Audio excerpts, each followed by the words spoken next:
little theory that I developed a few years ago called the I am theory. I-A-M. I use it to describe where we are in our lives. You know that studies year after year after year shows over 70% of adults in America are unhappy on the job.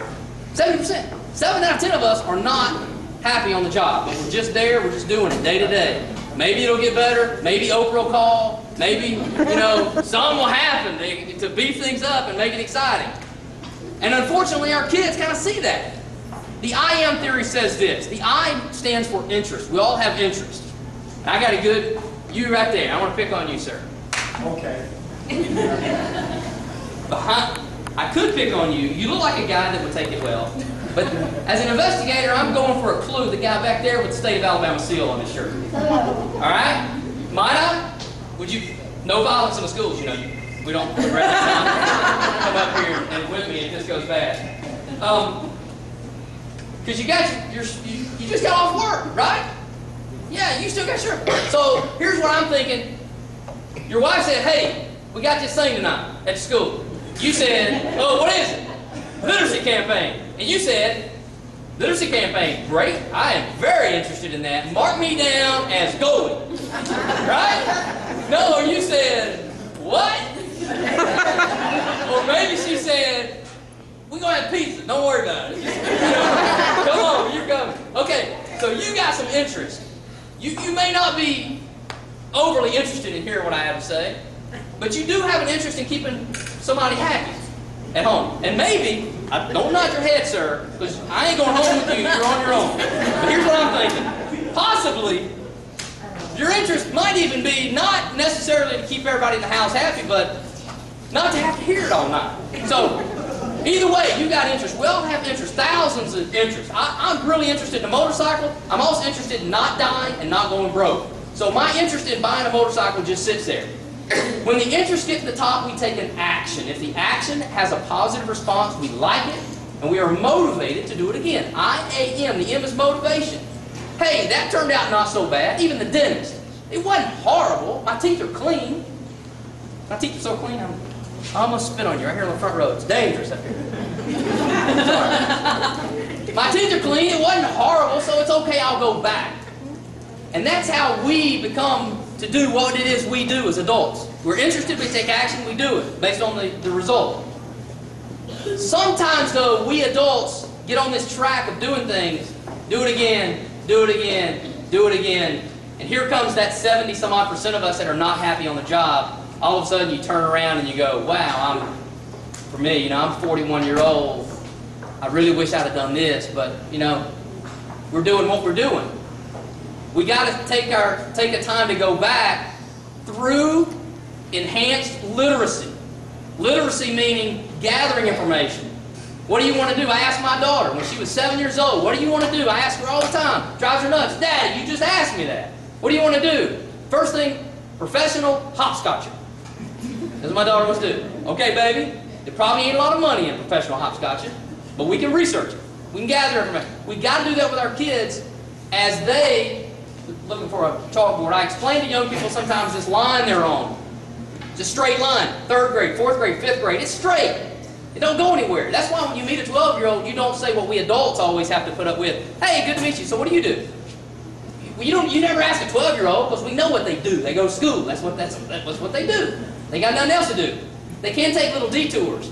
Football, karate, piano, whatever. But they got to stay on that line or truancy officer comes to your house. Until about 16. Then it gets a little vague. They could do other things. Hopefully they won't. Some will. Then 18, that line meets a brick wall. Then they got a choice to make. College, job, mama's couch. Don't listen. Don't be laughing at that. That ain't an option for you. I'm just throwing it in there. Circus. Whatever. You pick a path. And we gotta get them now and encourage them through literacy. Be what you want to do. What you want to be, hopscotcher? Fine, let's Google it. Because the day's going to come, unless Auntie May dies and leaves you $14 million, you're going to have to do something right here. That's the time. And let's go ahead and start deciding now. 7th grade, 6th grade, you do anything you want to do. But they ain't going to know if they live like us sometimes, the way we live, of doing what we need to do just today to make it to tomorrow. We need to stop long enough to get them so that they ain't got no momentum M's in their life. They're motivated. We got to keep them motivated. Keep them doing what it is they need to do. The only way they're going to do that is by encouraging them to gather information, increase literacy, and they will have their tomorrow. One little trick to think about. Wrote a book some years back, really added, back when I was trying to help people with effective communication strategies, and what I found was young people don't want to read about effective communication strategies. That's why I tricked them in this book. They think they're reading about terrorism and drugs, and at the end they turn the last page and go, oh, he was writing about something else the whole time. I trick them into reading a kind of a self-help book. Do this, follow the rules. We all got rules. Kids have rules. Gotta have rules. But distinguish rules from tradition. We don't need our people, our kids, the next generation and their generation, doing things because that's just the way it's done. They're better than that. They deserve more than that. We deserve better than our, maybe we didn't deserve, but we got a little better than our parents, and our kids will get a little better than us. And so on it goes. They got to follow the rules. There's some things laid out, but if they want to do something, we need to ask. Are they being told they need to do a certain thing because it's a rule that's set up for their safety and well-being? Or is it just because it's the way it's always been done? If that's the case, maybe they're following their inspiration, their motivation. Let's help them help themselves. They don't need to get trapped into the same old, same old. The world is out there. They ain't got to go to Egypt to see some pyramids. Google Earth. Right there. You can see blogs till 2 o'clock in the morning. We got to encourage them to do that. If not for them, the little knuckleheads that we love, do it for us, because they're going to be taking care of us one day. I appreciate you guys. I appreciate the fact that you're here, the strong PTA. I love what you're doing. Appreciate you letting me be just a small part in it. I didn't want to out Anthony too much, but that man has done some amazing things. I don't want to embarrass him.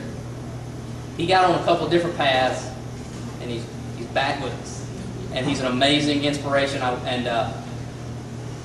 Anyway, just pat him on the back or give him some eye contact. Keep him with us. He's a good guy. Anthony, I appreciate you. I'll tell you in front of everybody. Thank you guys so much.